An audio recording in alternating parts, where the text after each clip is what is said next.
what's up, guys? It's Rudy G, and I'm back with another video, guys. Today is Saturday, guys. We had a good day. I shot you guys a good video today. I bought some cars. I want to check you guys out. I'm sporting my new gear, guys. Check out the back of the shirt. It's got the new logo. Hope you guys like it. We got some stuff coming up for you guys, so stay tuned.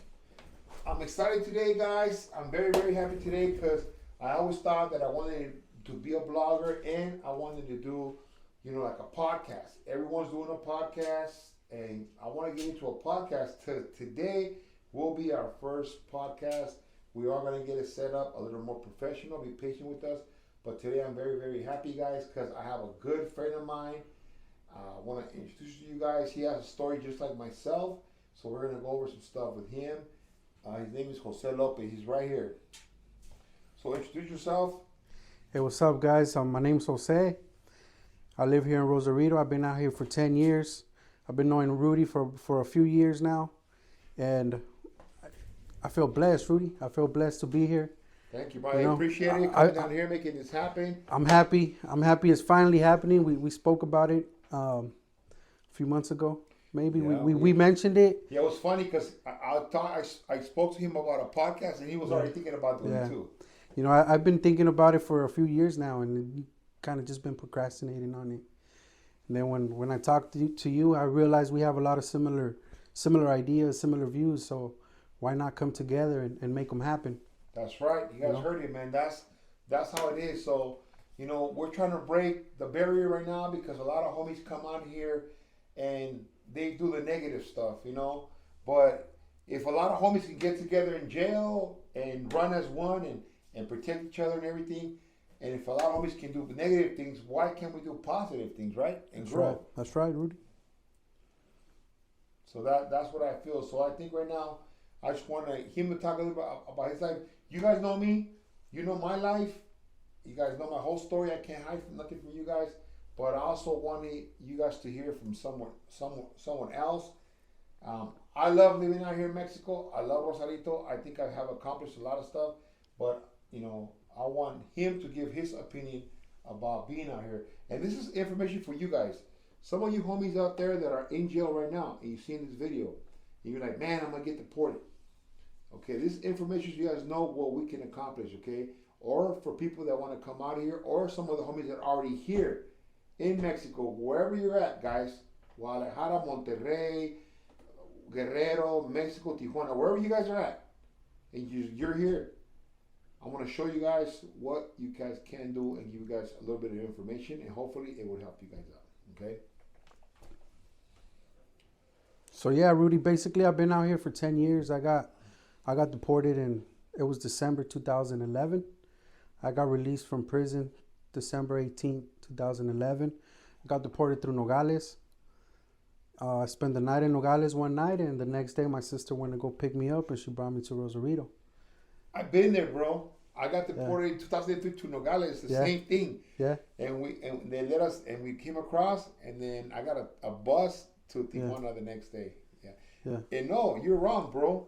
You've been out here for 11 years. I got deported in December 5th of 2011, bro. December 5th, 2011? Yeah. So I got released, about 11 days after you, something like that? Yeah, we've been here almost the same. Okay. See, guys, it's a coincidence, but you've been out here 11 years. Me, look, I'm going to tell you one thing, guys. I'm not going to lie to you guys. And you know this. Every 3 or 4 years, I went to jail in California. All my life. Yeah. Since the day I turned 17, I got busted. I got 2 years in the county, and I got out. And ever since I got out that day, every 3 or 4 years, I was back in jail, guys. And I'm 52 now. So why am I telling you that? Because every December 5th, guys, I celebrate for myself. That's right. I thank God, and I celebrate that I'm free, and I have not gone back to jail, guys. I've been free for 11 years, guys. To me, it's a huge accomplishment. Because I will never last more than 3 or 4 years in the streets, guys. Damn. So I think I'm going to celebrate. I think you're going to celebrate every December that we're free. That's right. We got out of the matrix, guys. We're not have parole, probation. we're able to do whatever we want. So it's a big celebration, guys. So it's good for that. And like I said, I had to correct you because when you said December, I said I got to release December. I stopped too. counting. You know, I was waiting 10 years. You know, for like the first 10 years. Like, is it 10 years yet? 10 years yet? Then once you hit 10, it's like don't even matter It no don't more. matter, but it matters to me because I celebrate it because that's what keeps me strong to keep moving forward. Yeah. You know what I'm saying? Because to me it was impossible. In my head, it was impossible. First time I went to prison, guys, I never thought I was gonna get out. Yeah. You know, I only got 2 years in prison. Yeah. But I went to Solano, and I was in a lifer yard, and it was cracking with the bus. I got in 3 riots, Mm-hmm. and I only did 17 months well, in prison, I think in the yard, I think because I was in the county, right? So I only did about 13 months in that yard, and I was in the shoot 3 times, and there was so much stuff going on, bro, and I didn't think I was gonna get out. To be honest with you, you know. So from that mentality to being here, being 52, and doing my thing, and it's wonders, man. It's beautiful. So I hope a lot of you guys can feel my vibe, guys. And if you're there like I was when I was in my 20s and you're stuck in the prison somewhere, or you're here and you're thinking about going back and you got your homies wanting you to go back and you got all this stuff that got you in trouble, guys, you don't have to do it. Yeah. You can set yourselves free, right? Yeah, it's not necessary to go back. Everything you can ever have over there, it's here. You can even have more here, and you can enjoy it even more because you're enjoying it in your own country, and you're not hiding from anybody. And you're a citizen. You're a Mexican citizen. In You're in your own States, country. I'm a felon in the States. Exactly. I'm a loser. I'm a felon in the States. They look at me like I'm trash. Or I'm a wetbag, or whatever they want to call me out there, whether the blacks, whites, wherever. Yeah. But here, we're kings here, bro. No. Right? I feel like I'm a king here because I didn't come to my country to mess my country up. I came here to do right by my country. And I feel I'm proud of myself. I pay my taxes. I work hard. I have a clean record here, right, for 11 years. Yeah. And we kept our head above water, and it's wonderful, guys. Like, it's a big difference, guys. So think about it, guys. Just think about it for a little bit. When you're down in East LA or in any barrio, whether you're in Frisco or wherever you're at, guys, think about this, right? If you take a step back and you look in, right, and you look at the cholos in the streets, any streets in California, what do you think people think about us? What do you think they say about us, right? You know, and I say us, even though I wasn't a gang member and I wasn't gangbanging out there, but I still was doing dirt. It didn't matter, you know. Yeah. But how do they look at us, right? That's the whole point. You guys have to see the matrix. People will look at us like trash, like gangsters, like we're about to rob them, we're about to shoot somebody. No one liked us. No one likes. Who likes a gang member in the street? No one likes us, guys. Even our own Mexican people that are from Mexico or are not involved in that, they don't like us because at the end of the day, we could be the hardest guys in prison, but we are like the worst of the worst in the streets because no one does as much crimes as we did. Right? It doesn't represent anything good. Anything good for our people, anything good for our culture or our kids. It doesn't bring any value to us. You know, amen to that. Gangbanging, we're killing ourselves. We're killing our own people. And the thing is, what I'm trying to say with that, guys, is when you come here to Mexico, that does not exist. See? That's the beautiful part. You don't have to come here and be in the same mentality and same lifestyle because it doesn't exist here, guys. Here, you don't have to carry a gun on you, guys. I haven't even seen or touched a gun since I've been out here, and I don't even care for it. So when you come out here, you guys have to live a different life. It's like you could be a skater if you want to be, right? You could be a rock and roll guy and play a guitar. Yeah. You could be a surfer. You could be a businessman. You could be whatever you want out here. I know a lot of times we can't be that person in California because we have to hold up to certain standards because of the homies or what people would think about us or what our doing is very limited because if I have a tattoo on my neck and I want to go to a certain restaurant, they won't allow me to go in the restaurant. If I want to get a certain job, they're not going to give me the job. I don't have the opportunities that I can have here because they're looking at me like I'm at the bottom of the pit. No one's going to want me to run their jewelry store or any type of stuff because they're not going to trust me because they're looking at me like, you know, a gang member. right? Bad person to society. But here, right, you can become whatever you want, right? That's right. Yeah, man. Just try to stay clean, keep your nose above water, and mind your own business. And you could do it. You know, as I think as children, we all aspire to be something, and then we lost those dreams maybe in the neighborhood, Yeah. or in the drug world, or slanging or whatever. You lost those dreams because of the system that they make in the U.S. in the big cities, The Matrix. in the Matrix, right? So now that we're out here and we're out of that system, we're out of the Matrix. Now we could go back to those dreams and we could start working on them. Yeah, it's like a cloud, right? They put a cloud in front of us, and we get lost in that cloud, guys. When you could come out here, like I said, dude, you could become whatever you want. Whatever dream you've ever had. A lot of us like animals. We want to have some chickens, some dogs, a goat. Like, you can do a lot of stuff here. And the white neighbor's not going to call cops on you because their chickens are, Yeah. quack, quack, quack, quack, you know what I mean? So, guys, let's talk a little bit about his experience. He's been here, like I said, for a while. I know what I went through to get to where I'm at here, but so when you first got out, what was the first thing you got into, like, you know, out here to make money or whatever? What were you doing? Well, the first thing I came out here, my very first job, when I got to Rosarito, my mom was in town. My mom lives in Sinaloa. She lives in the Rancho. She lives like 1 hour from Mazatlan. And she said, let's go to the house. So I went with my mom to Mazatlan.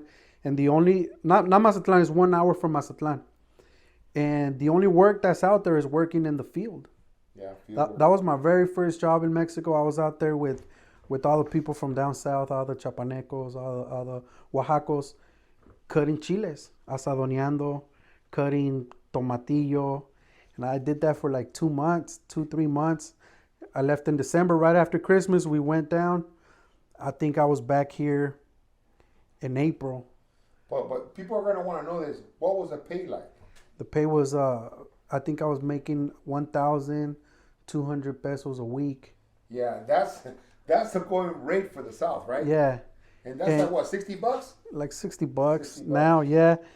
And I told my mom, you know what? I mean, I'm not built for this. Of course not. I told my mom, I'm not built for this, Mom. I can't do this the rest of my life. I wasn't raised like this.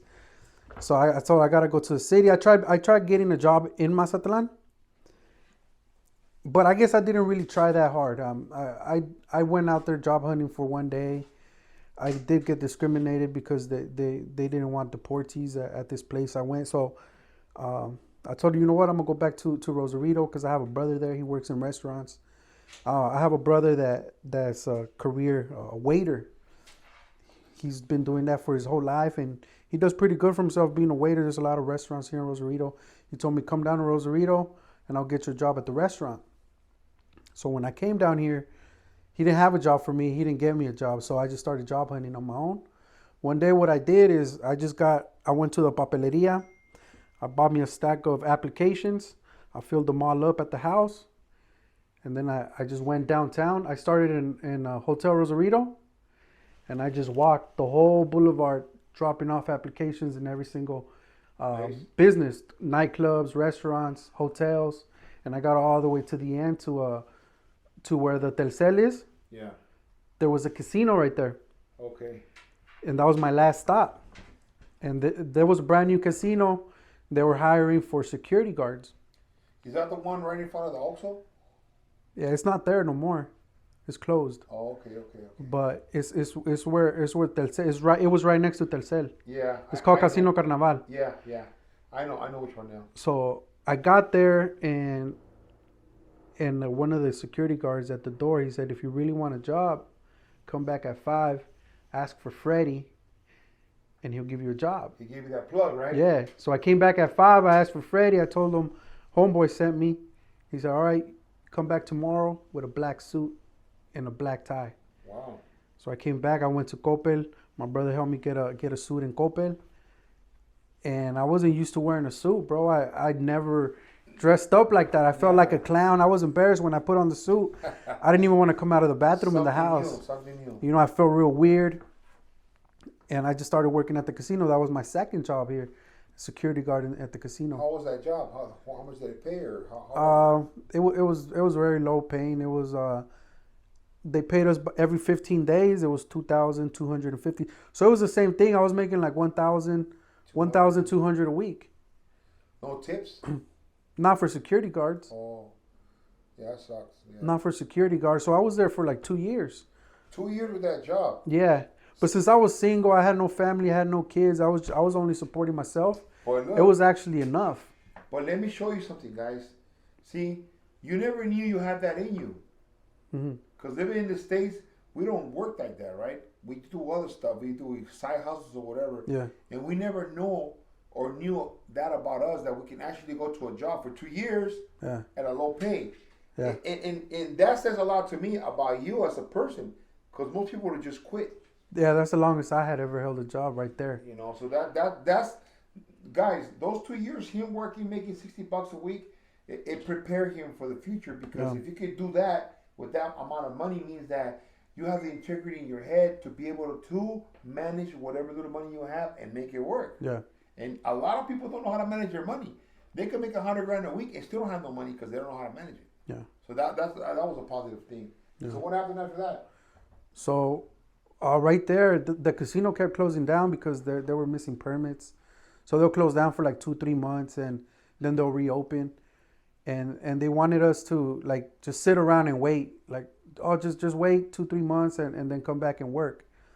But I was like, man, I can't just sit around and not get paid. Yeah, it's true. So my brother, I have another brother that was working as a painter at a shop, at a welding shop. Okay.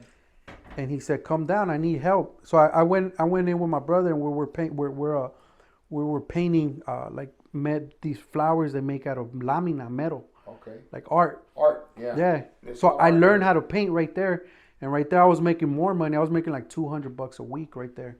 So Because- that's a big skip Yeah. right there. And then the casino opened back up. I was like, damn, I'm making more money here, but the casino's more stable. Or is it the paycheck? Because over here was you get paid by the work that you did. Oh, how much? Yeah. Yeah. So what I did is I went back to the casino, but I was still coming over here in the afternoons and making extra money. So That's good. that was down my side hustle. And I had a job and then I was side hustling. And then whenever the casino closed down again, I always had this job to lean on full time. So that's good because we don't know too much about each other because you have homies, we like each other, we're cool with each other, but a lot of times we don't sit down and talk about little stuff like that. Yeah. So you're showing me that you're a hustler. Yeah. Because I've been hustling my whole life. Yeah. And made money on it, and I fed all my family. I raised my mom, my brothers and sisters, put them to school all because of hustling, right? Mm. But there's a lot of people that don't know how to hustle. They think hustling is selling drugs, right? And that's what you meant. All right, guys. So like I was saying, you guys please go ahead and comment down there. You guys want to see anything to my homeboy Jose Lopez right here? Any questions? Q&R, we'll answer that for you guys. Let me know if you guys like the podcast. We'll continue to do some more podcasts. This is just part 1, guys. Our life story still has a long ways to go. We have a lot to give, guys, right? That's true. We have a lot to give. We want to give it to you guys. Okay? We have way more stuff. And a lot of my guys, they do ask me a lot of questions. They call me on the phone and everything. So you guys feel free to call me on the phone, guys, if you have any more questions. If it has inspire you guys to change your life. This is just part 1, guys. We're going to continue with this podcast. Every Friday we'll pick up on different things. It was just a small part of our lives, guys. He has a lot of stuff that he's working on. I'm working on a bunch of stuff, and we're going to bring that to you guys. But right now we just wanted to, give you guys a little bit of information, man. I hope you guys liked it. Anything you want to say? Man, just stay positive. Stay tuned in for our stories, man. We have a lot to talk about, like you said. I didn't even get, not even a fourth of the information out, but we're gonna be sitting down together. We'll keep doing these and we're gonna keep happening, guys, and we're also gonna bring different people from different places. Yeah. Different homies. We have homies that were lifers, right? Yeah. That were doing life and they got out and they've done 25, 30 years. They're out here, guys. So I know a lot of you guys are gonna want to know man, so these guys after 30, 25 years, what are they doing? What are they up to? Also, we're gonna give you more information about the life out here. There's a lot of stuff that we're gonna do. Like we're gonna travel. We're gonna show you guys different beaches out here, different restaurants, just a whole lot of stuff, a lot of topics we could talk about. But the main thing and the first thing is everything's not it's possible with God and staying on the high frequency. Take care of yourselves, guys. Take care of yourself or your mind. If anybody, the Bible says stuff. Yeah. A lot of homies, they call themselves G's. Yeah. And you're really... Battery died? No, it's good.